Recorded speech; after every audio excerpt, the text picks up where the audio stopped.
ನಮಸ್ಕಾರ. ರಿವ್ಯೂ ಚಾನಲ್ಗೆ ಸ್ವಾಗತ. ನಾನು ಸೌಖ್ಯ ಗಾಂವ್ಕರ್. ನಮ್ಮವರೇ ಅಧ್ಯಕ್ಷರು ಘೋಷಣೆ ಮೊಳಗಿಸಿದ ಸವದಿ. ಬೆಳಗಾವಿ ಡಿಸಿಸಿ ಎಲೆಕ್ಷನ್ಗೆ ಸಂಬಂಧಪಟ್ಟಂತೆ ಕ್ಲೈಮ್ಯಾಕ್ಸ್ ಮೆಗಾ ಟ್ವಿಸ್ಟ್ ಇಡ್ತಾ ಇದ್ದಾರೆ. ಈಗ ಕತ್ತಿ ಮತ್ತು ಸವದಿ ಟೀಮ್ ಒಂದಾಗಿ ಒಟ್ಟಿಗೆ ಶಕ್ತಿ ಪ್ರದರ್ಶನಕ್ಕೆ ಇಳಿದಿರೋದು ಈಗ ಅತ್ಯಂತ ಕುತೂಹಲಕ್ಕೆ ಕಾರಣ ಆಗಿದೆ.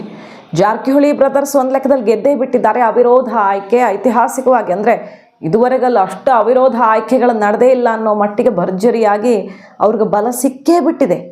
ಅಷ್ಟಾದ ಮೇಲೂ ಟ್ವಿಸ್ಟ್ ಇಡ್ತಿರೋದು ಹೇಗೆ? ಹಾಗಾದರೆ Savadi and team very interesting development ಆಗ್ತಾ ಇದೆ. ಮಾಹಿತಿ ಇಡ್ತಾ ಹೋಗ್ತೀವಿ ಒನ್ ಬೈ ಒನ್. ಮಿಸ್ ಮಾಡದೆ ನಮ್ಮ ಚಾನಲ್ನ ಸಬ್ಸ್ಕ್ರೈಬ್ ಮಾಡಿ, ನಿಮ್ಮ ಅಭಿಪ್ರಾಯ ಕಮೆಂಟ್ ಮಾಡಿ ತಿಳಿಸಿ. ಎಸ್ ವೀಕ್ಷಕರೇ, ಇನ್ನೇನು 19ನೇ ತಾರೀಕು ಡಿಸಿಸಿ ಎಲೆಕ್ಷನ್ ಇದೆ.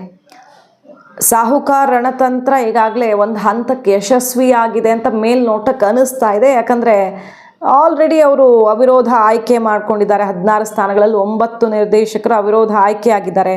ಅಂದರೆ ಜಾರಕಿಹೊಳಿ ಬಣದವರು 7 ಮಂದಿ ಅವಿರೋಧ ಆಯ್ಕೆ ಆಗಿದ್ದಾರೆ, ಇನ್ನಿಬ್ಬರು ಸಪೋರ್ಟ್ ಮಾಡಿದ್ದಾರೆ. ಒಟ್ಟು 9 ಬಲ ಕಾಣಿಸ್ತಾ ಇದೆ. ಅಂದರೆ ಅಧ್ಯಕ್ಷ ಕುರ್ಚಿಗೆ ಎಷ್ಟು ಬೇಕೋ ಅಷ್ಟನ್ನು ಆಲ್ರೆಡಿ ಬಾಚಿಕೊಂಡಂತೆ ಮೇಲ್ನೋಟಕ್ಕಂತೂ ಕಾಣಿಸ್ತಾ ಇದೆ. ಆದರೆ ಎಲೆಕ್ಷನ್ ಮುಂಚೆ ಒಂದು ಮಾತು ಹೇಳಿದರು. ಏನಂತ? ಎಲೆಕ್ಷನ್ಗಿಂತ ಮುಂಚಿನ ಲೆಕ್ಕ ಒಂದು, ಎಲೆಕ್ಷನ್ ಆದಮೇಲೆ ಬೇರೆ ಇನ್ನೊಂದಾಗುತ್ತೆ, ನೋಡ್ತಾ ಇರಿ ಅಂತ. ಜಾರಕಿಹೊಳಿ ಬ್ರದರ್ಸ್ ಈಗ ಬಹಳ ದೊಡ್ಡ ಪ್ರತಿಷ್ಠೆಯ ಡಿಸಿಸಿ ಬ್ಯಾಂಕ್ ಅಧ್ಯಕ್ಷ ಕುರ್ಚಿ ನಮ್ಮ ಕೈ ತಪ್ಪೋಗೋಕೆ ಸಾಧ್ಯವೇ ಇಲ್ಲ ಅಂತ ಸವಾಲು ಹಾಕಿ, ಅದಕ್ಕೆ ತಕ್ಕಂತೆ ಆರಂಭಿಕವಾಗಿ ಒಂದಿಷ್ಟು ಬೆಳವಣಿಗೆಗಳು ಅವ್ರ ಪರವಾಗಿ ಖಂಡಿತ ಆಗಿದೆ. ಅಲ್ಲಿ ವಾತಾವರಣ ಅಧ್ಯಕ್ಷ ಕುರ್ಚಿಗೆ ಇರೋದಕ್ಕೆ ಪೂರಕವಾಗಿದೆ ಅಂತ ಅನಿಸ್ತಿದೆ. ಆದರೆ ಈಗ ಕತ್ತಿ ಆ್ಯಂಡ್ ಸವದಿ ಒಂದಾಗಿರೋದು, ಒಟ್ಟಿಗೆ ಈಗ ಶಕ್ತಿ ಪ್ರದರ್ಶನಕ್ಕೆ ಇಳಿದಿದೆ. ಜಾರಕಿಹೊಳಿ ವಿರೋಧಿ ಬಣ ಅನ್ನೋದು ತೀವ್ರ ಕುತೂಹಲಕ್ಕೆ ಕಾರಣ ಆಗಿದೆ. ಏನಾಗ್ತಿದೆ ಹಾಗಾದರೆ ನೋಡಿ. ಈಗ ಸವದಿ ಅವರು ಓಪನ್ ಆಗಿ ಘೋಷಣೆ ಮಾಡಿಬಿಟ್ಟಿದ್ದಾರೆ, ಅಧ್ಯಕ್ಷ ಕುರ್ಚಿ ನಮ್ಮದೇ ಅಂತ. ಆರಂಭದಲ್ಲೂ ಒಂದು ಮಾತು ಹೇಳಿದರು ಅವರು, ನಾವಿಬ್ಬರೇ ಬಂದಿದ್ದೀವಿ ಅಂತ ಮಾತ್ರಕ್ಕೆ ಇಬ್ಬರೇ ಇದ್ದೀವಿ ಅಂತ ಅಲ್ಲ. ಫಸ್ಟು ಸಸಿ ಹುಟ್ಟಿದಾಗ 2 ಎಲೆ ಇರುತ್ತೆ, ಆಮೇಲೆ ಅದಕ್ಕೆ ಹೂವು ಕಾಯಿ ಹಣ್ಣು ಎಲ್ಲ ಬಿಡೋದು ನೆನಪಿಟ್ಕೊಳ್ಳಿ. ನಮ್ಮ ಸಂಖ್ಯೆ ಎಷ್ಟು ಬೇಕಾದರೂ ಆಗಬಹುದು, 9 ಆಗಬಹುದು, 10 ಆಗಬಹುದು ಅನ್ನೋ ಮಾತನ್ನು ಆಡಿದರು ಲಕ್ಷ್ಮಣ್ ಸವದಿ ನಾಮಿನೇಷನ್ ಟೈಮಲ್ಲಿ. ಈಗ ಹೇಳ್ತಿದ್ದಾರೆ ಅಧ್ಯಕ್ಷ ಕುರ್ಚಿ ನಮ್ಮದೇ, ನೆನಪಿಟ್ಕೊಳ್ಳಿ ಅಂತ. ಮರಾಠಿ ಒಳಗೆ ಒಂದು ಗಾದಿ ಮಾತದ, ಕಸ ದಿಸ್ತೈ ತಸ ನಸ್ತೈ ಮನೋರ್ ಜಗ ಬಸ್ತೈ ಅಂತ ಹೇಳಿ.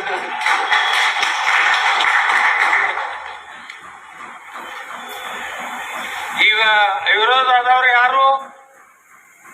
ಇನ್ನು ಆಯ್ಕೆ ಬರೋವ್ರು ಯಾರು? ಈ ಶೋಭ ನಾನು ಚೋಪಡಿ ಒಳಗೆ ನಾ ಬರೆದು ಇಟ್ಕೊಂಡಿದ್ದೀನಿ.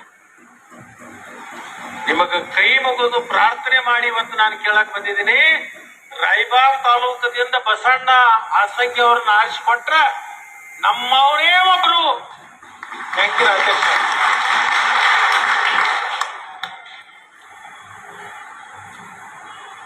ನಾವೇನ್ ಬರೀ ಏನ್ ಮಾಯನಿಕ ಉಪ್ಪಿನಕಾಯಿ ಅಡ್ಡ ನೆಕ್ಕಾಕತ್ತೀವಿ? ಏನ್ ನಮಗೇನ್ ರಾಜಕಾರಣ ಏನ್ ನಮಗ್ ಗೊತ್ತೇ ಇಲ್ಲ. ಜಾರಕಿಹೊಳಿ ಬ್ರದರ್ಸ್ ವಿರುದ್ಧ ವಿರೋಧಿ ಬಣ ಈಗ ಶಕ್ತಿ ಪ್ರದರ್ಶನ ಯಾವ ರೀತಿ ಮಾಡ್ತಾ ಇದೆ ನೋಡಿ. ರಮೇಶ್ ಕತ್ತಿ ಮತ್ತು ಲಕ್ಷ್ಮಣ್ ಸವದಿ ಚುನಾವಣಾ ಅಖಾಡಕ್ಕೆ ಒಟ್ಟೊಟ್ಟಿಗೆ ಇಳಿದಿದ್ದಾರೆ. ಒಂದೇ ವೇದಿಕೆಯಲ್ಲಿ ವಿರೋಧಿ ಬಣ ಮಿಂಚಿರೋದು ಈಗ ತೀವ್ರ ಕುತೂಹಲಕ್ಕೆ ಕಾರಣ ಆಗಿದೆ. ಕ್ಲೈಮ್ಯಾಕ್ಸ್ನಲ್ಲಿ ರಾಯಭಾಗದಿಂದ ಹಾರುಗೇರಿಯಲ್ಲಿ, ಅಂದರೆ ರಾಯಭಾಗದ ಸಂಬಂಧಪಟ್ಟಂತೆ ಹಾರುಗೇರಿಯಲ್ಲಿ ಪ್ರಚಾರ ಸಭೆ ಭರ್ಜರಿಯಾಗಿ ನಡೆದಿದೆ. ರಾಯಭಾಗದಲ್ಲಿ ನಿರ್ದೇಶಕ ಹುದ್ದೆಗೆ ಸವದಿ ಬೆಂಬಲಿಗ ಸ್ಪರ್ಧೆ ಮಾಡ್ತಿರೋದು ಇಂಟ್ರೆಸ್ಟಿಂಗ್. ಸವದಿ ಬಣದಿಂದ ಬಸಗೌಡ ಆಸಂಗಿ ಈಗ ಸ್ಪರ್ಧೆ ಮಾಡ್ತಿರೋದು, ಜಾರಕಿಹೊಳಿ ಬಣದಿಂದ ಅಪ್ಪ ಸಾಹೇಬ್ ಕುಲಗೋಡೆ ಸ್ಪರ್ಧೆ ಮಾಡ್ತಿರೋದು ಅಲ್ಲಿ ರಾಯಭಾಗದಲ್ಲಿ ಬಸಗೌಡ ಆಸಂಗಿ ಗೆದ್ದು ಬಿಟ್ರೆ ಅಧ್ಯಕ್ಷ ಕುರ್ಚಿ ನಮ್ಮದೇ, ನೆನಪಿಟ್ಟುಕೊಳ್ಳಿ ಎನ್ನುವ ಘೋಷಣೆಯನ್ನು ಸವದಿ ಮೊಳಗಿಸಿದ್ದಾರೆ. ಕತ್ತಿ ಜೊತೆ ಮೀಸೆ ತಿರುವುವ ಮೂಲಕ ಇಬ್ಬರು ಜೋಡೆತ್ತುಗಳಾಗಿದ್ದೀವಿ. ಈಗ ಬೆಳಗಾವಿ ಡಿಸಿಸಿಯಲ್ಲಿ ಆಗೋದೇ ಬೇರೆ ಅನ್ನುವಂಥ ಓಪನ್ ಚಾಲೆಂಜ್ ಸವದಿಯಿಂದ. ಇದನ್ನು ನಾವು ಆಲ್ರೆಡಿ ರಿಪೋರ್ಟ್ ಮಾಡಿದ್ವಿ ನಿಮಗೆ. ಈ ನಾಮಿನೇಷನ್ ಆದ ದಿನವೇ ಅವಿರೋಧ ಆಯ್ಕೆ ಆಯಿತು. ಅಂದರೆ ಓಪನ್ ಆಗಿ ಅದನ್ನು ಅಧಿಕೃತವಾಗಿ ಅನೌನ್ಸ್ಮೆಂಟ್ ಆಗುತ್ತೆ, ಬಟ್ ಅಲ್ಲಿ ಕ್ಲಾರಿಟಿ ಸಿಕ್ಕಿಬಿಡ್ತು. ಈ ರೀತಿಯದ್ದೊಂದು ಆಟ ಕಟ್ಟಿದ್ದಾರೆ ಸವದಿ ಅಂತ ಆಲ್ರೆಡಿ ನಾವು ನಿಮ್ಮ ಮುಂದೆ ಸುದ್ದಿಯನ್ನು ಇಟ್ಟಿದ್ವಿ. ಏನೋ ಅಲ್ಲಿ ಆಪರೇಷನ್ ನಡೀತಾ ಇದೆ, ಕಡೆ ಕ್ಷಣದ ಆಪರೇಷನ್ ಸಕ್ಸಸ್ ಮಾಡುವ ಮೆಗಾ ಗೇಮ್ ಒಂದು ರೆಡಿ ಆಗಿದೆ ಅನ್ನೋ ಸುದ್ದಿ ನಿಮ್ಮ ಮುಂದೆ ಇಟ್ಟಿದ್ವಿ. ಅದನ್ನೀಗ ಓಪನ್ ಆಗಿ ಹೇಳಿದ್ದಾರೆ ಸವದಿ. ಅಧ್ಯಕ್ಷ ಕುರ್ಚಿ ನಮ್ಮದೇ ಇದೊಂದು ಸೀಟ್ ಗೆದ್ದು ತೋರಿಸಿ ಎಲ್ಲ ಆಶೀರ್ವಾದ ಮಾಡಿಬಿಡಿ, ಅಧ್ಯಕ್ಷ ಕುರ್ಚಿ ಕಥೆ ನಾನು ನೋಡ್ಕೊಳ್ತೀನಿ ಅಂತ ಕತ್ತಿ ಸೌದಿ ಒಂದಾಗಿರೋದು ಬೇರೆ. ಸೊ ಈಗ ಅಕ್ಟೋಬರ್ 19ರಂದು 7 ತಾಲೂಕುಗಳ ನಿರ್ದೇಶಕ ಸ್ಥಾನಕ್ಕೆ ಚುನಾವಣೆ ನಡೆಯುತ್ತೆ. ಉಳಿದಿದ್ದ ಅವಿರೋಧ ಆಯ್ಕೆ ಆಗಿದೆ. 7 ಸ್ಥಾನಕ್ಕೆ ಎಲೆಕ್ಷನ್ ನಡೆಯುತ್ತೆ. ಅದು ಸಿಕ್ಕಾಪಟ್ಟೆ ಕುತೂಹಲಕ್ಕೆ ಕಾರಣ ಆಗಿದೆ. ಈ ಭಯದಲ್ಲಿಯೇ ರೆಸಾರ್ಟ್ ರಾಜಕಾರಣ ಶುರುವಾಗ್ಬಿಟ್ಟಿದೆ. ಎಲ್ಲಿ ಏನು ಆಪರೇಷನ್ ಆಗುತ್ತೆ ಗೊತ್ತಿಲ್ಲ. 7 ಕ್ಷೇತ್ರಗಳ ಅಕ್ಟೋಬರ್ 19ಕ್ಕೆ ಚುನಾವಣೆ ಸಮಯದಲ್ಲಿ ಏನು ಬೇಕಾದರೂ ಆಗಬಹುದು ಅಂತ ಈ ಮತದಾನದ ಹಕ್ಕು ಪಡೆದ PKPS ನಿರ್ದೇಶಕರೆಲ್ಲ ರೆಸಾರ್ಟ್ಗೆ ಶಿಫ್ಟ್ ಆಗಿದ್ದಾರೆ. ಗೋವಾ, ಮಹಾರಾಷ್ಟ್ರ ಸೇರಿ ಧಾರ್ಮಿಕ ಸ್ಥಳಗಳಿಗೆ ಶಿಫ್ಟ್ ಮಾಡಲಾಗಿದೆ ಬೇರೆ ಬೇರೆ ಕಡೆ. ಮತ್ತು ಮತದಾರರನ್ನು ಸೆಳೆಯೋ ಭೀತಿಯ ಹಿನ್ನೆಲೆ ಅವರನ್ನು ಶಿಫ್ಟ್ ಮಾಡಿದ್ದಾರೆ. ಈಗ ಅಷ್ಟು ಜಿದ್ದಾಜಿದ್ದಿನ ಹಣಾಹಣಿಯ ಎಲೆಕ್ಷನ್ ಇದು. 9 ಜನ ಸಿಕ್ಕಿಬಿಟ್ಟಿದ್ದಾರೆ. ಎಲೆಕ್ಷನ್ಗೆ ಇನ್ನು ಬೆಲೆನೇ ಇಲ್ಲ ಅನ್ನೋ ಥರ ಇಲ್ಲ, ಅಲ್ಲಿ ಲೆಕ್ಕಾಚಾರ ಬೇರೆಯದ್ದೇ ಇದೆ. ಈಗಿದೆ ಅಸಲಿ ಪಿಕ್ಚರ್, ಈಗ ಶುರುವಾಗತ್ತೆ ಅಂತ ಟ್ರೇಲರ್ ಬಿಟ್ಟಿದ್ದಾರೆ ಸೌದಿ. ಯಾರ್ಯಾರು ಸ್ಪರ್ಧೆ ಮಾಡ್ತಾರೆ ನೋಡಿ. ರಾಮದುರ್ಗ ಶ್ರೀಕಾಂತ್ ಢವಣ, ಮಲ್ಲಪ್ಪ ಯಾದವಾಡ. ಅಥಣಿಯಲ್ಲಿ ಸೌದಿ ವರ್ಸಸ್ ಕುಮಟಳ್ಳಿ. ಇಲ್ಲೇ ಇರೋದು ಪಾಯಿಂಟು. ಕುಮಟಳ್ಳಿ ವಾಪಸ್ ತಗೊಂಡಿದ್ರೆ ಹೌದಪ್ಪ ಸೌದಿ ಜಾರಕಿಹೊಳಿ ಒಂದಾದರೂ ಏನೋ ಒಂದು ಚಮಕ್ ಕೊಟ್ಟರು ಸೌದಿ ಅಂತ ಅಂದ್ಕೊಳ್ಬೋದಿತ್ತು. ಬಟ್ ಇಲ್ಲಿ ಕುಮಟಳ್ಳಿ ವಾಪಸ್ ತಗೊಂಡಿಲ್ಲ. ಮಾತುಕತೆಯಾಗಿತ್ತು ಸೌದಿ ಮತ್ತು ಜಾರಕಿಹೊಳಿ ಬ್ರದರ್ಸ್ ವಿಚಾರದಲ್ಲಿ. ನಮ್ಮ ಕಡೆ ನೀವು ಬರಬಾರ್ದು, ನಿಮ್ಮ ಕಡೆ ನಾವು ಬರಲ್ಲ ಅಂತ. ಬಟ್ ಕುಮಟಳ್ಳಿ ಇದ್ದಾರೆ ಕಣದಲ್ಲಿ, ಅದೇ ವೆರಿ ಇಂಪಾರ್ಟೆಂಟ್ ಪಾಯಿಂಟ್.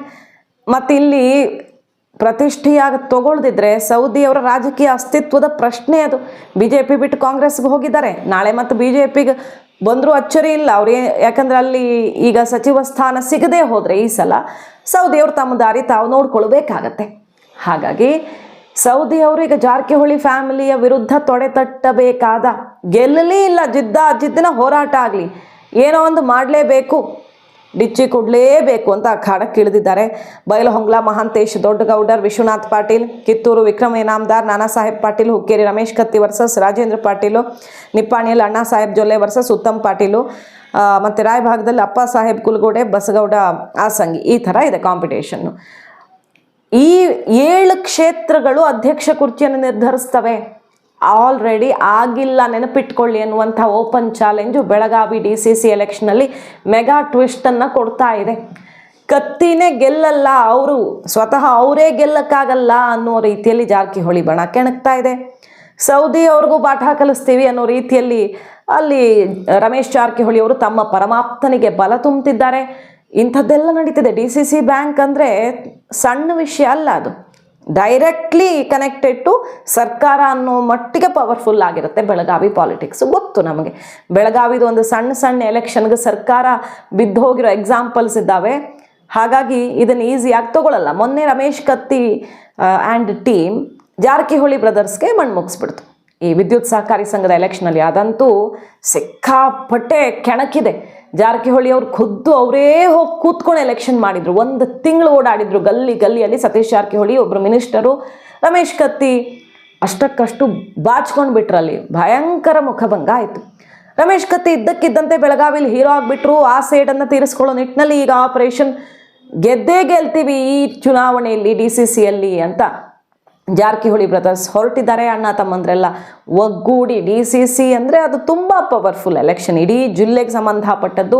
ಇಡೀ ಬೆಳಗಾವಿಯ ಹಿಡಿತ ನಮ್ಮ ಕೈಯಲ್ಲಿದೆ ಅಂತ ತೋರಿಸೋಕೆ ಹೊರಟಿದ್ದಾರೆ. ಲಕ್ಷ್ಮೀ ಹೆಬ್ಬಾಳ್ಕರ್ ಸಹಕಾರವು ಈ ಸಲ ಜಾರಕಿಹೊಳಿ ಬ್ರದರ್ಸ್ ಜೊತೆಗಿದ್ದಂಗೆ ಕಾಣಿಸ್ತಿದೆ. ಮೇಲ್ನೋಟಕ್ಕಂತೂ ಅವರೆಲ್ಲ ಒಟ್ಟಿಗೆ ಖಡಕ್ ಧುಮುಕಿದ್ದಾರೆ. ಈ ಎಲೆಕ್ಷನ್ಗೆ ಸೀಮಿತವಾಗಿ ನೋಡೋದಾದರೆ ಇಷ್ಟೆಲ್ಲ ಆಗ್ತಿದೆ ಬೆಳಗಾವಿ ಪಾಲಿಟಿಕ್ಸಲ್ಲಿ.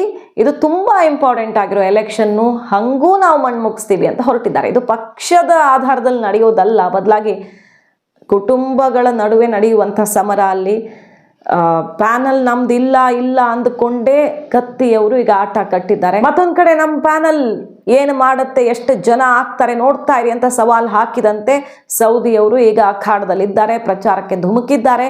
ಕಾದು ನೋಡಬೇಕು. ಬೆಳಗಾವಿ ಪಾಲಿಟಿಕ್ಸಲ್ಲಿ ಸತೀಶ್ ಜಾರಕಿಹೊಳಿ ಅವ್ರಿಗೆ, ಜಾರಕಿಹೊಳಿ ಬ್ರದರ್ಸ್ಗೆ ಮತ್ತೊಂದು ಆಘಾತ ಕಾದಿದೆಯಾ ಕಡೆ ಕ್ಷಣದಲ್ಲಿ, ಅಥವಾ ಸೇಡು ತೀರಿಸ್ಕೊಳ್ತಾರಾ ಸತೀಶ್ ಜಾರಕಿಹೊಳಿ ಅನ್ನೋದನ್ನು. ಮಾಹಿತಿ ಇಷ್ಟ ಆಗಿದ್ರೆ ಮಿಸ್ ಮಾಡಿದ್ರೆ ನಮ್ಮ ಚಾನಲ್ನ ಸಬ್ಸ್ಕ್ರೈಬ್ ಮಾಡಿ. ನಿಮ್ಮ ಅಭಿಪ್ರಾಯ ಕಮೆಂಟ್ ಮಾಡಿ ತಿಳಿಸಿ. Thank you.